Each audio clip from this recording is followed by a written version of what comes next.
সাইদ, আমি না অনেক অসুস্থ রে ভাই। অসুস্থ তাহলে তুই ওষুধ খা।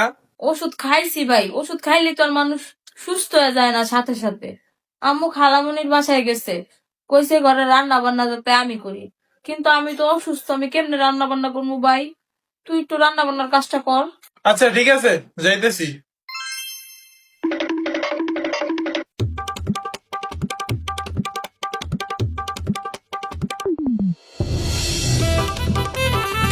আপু, ভাত রান্না করবো কোন পাতিলে? রাইস কুকারে ভাত রান্না কর। রাইস কুকার কোন না? আরে রাইস কুকার তো আপনার ঘরে একটা, ওই একটার মধ্যেই ভাত রান্না কর। সেটা তরকারি রান্না কির ভিত্তে? তরকারির পাতিল পুতিল সব ওই জায়গাতে রাখা আছে রে ভাই। কি হালাই দিলি? একটু রান্না করতে কইছি, তার কিন্তু সব তস করে হালাইতেছে, কত কথা জিগাইতেছে, ঠিক মতো একটু রান্না করতে পারোস না?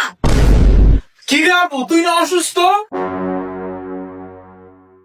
হ্যাঁ ভাই, আমি তো অসুস্থই, দৌড়ে আইছি না, মাথা চক্কর দিতেছে।